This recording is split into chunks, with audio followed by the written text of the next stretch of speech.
নির্বাচনী প্রচারে গিয়ে হেলিকপ্টারে আগুন, অল্পের জন্য প্রাণে বাঁচলেন চিত্রনায়ক দেব। হেলিকপ্টার দুর্ঘটনা থেকে অল্পের জন্য প্রাণে বেঁচে গেছেন ঢালিউড অভিনেতা ও তৃণমূল কংগ্রেসের সংসদ সদস্য।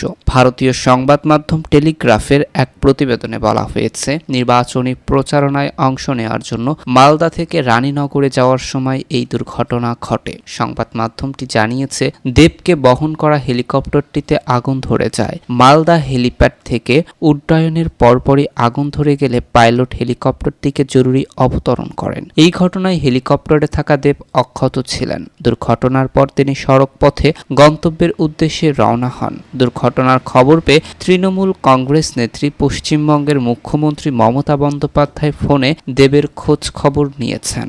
দুর্ঘটনার বিষয়ে দেব বলেন, এটা স্বাভাবিক, কিছুটা ট্রমায় আছি আমি। এই অশান্তি, ধোঁয়া ও গন্ধ আমার উপর মানসিক প্রভাব ফেলেছে। মুখ্যমন্ত্রীকে ফোন করে জানিয়েছিলাম আমি হেলিকপ্টার নিতে চাই না, এর পরিবর্তে যাওয়ার জন্য আমার কাছে সড়কপথই পছন্দ। মুর্শিদাবাদ জেলার রানীনগরে পরবর্তী সভা অনুষ্ঠিত হচ্ছে। মালদা পুলিশের একজন ঊর্ধ্বতন কর্মকর্তা পিটিআইকে জানিয়েছে, প্রযুক্তিগত ত্রুটির কারণেই আগুন লেগেছে বলে ধারণা করা হচ্ছে। তবে হেলিকপ্টারে ধোঁয়া দেখতে পাওয়ার ঘটনা স্বভাবতই নানা প্রশ্ন উঠতে শুরু করেছে। দেবের মতো একজন তারকা ও সংসদ সদস্যের নিরাপত্তা আদৌ কোনো ঘাটতি ছিল কিনা তা খতিয়ে দেখা হচ্ছে।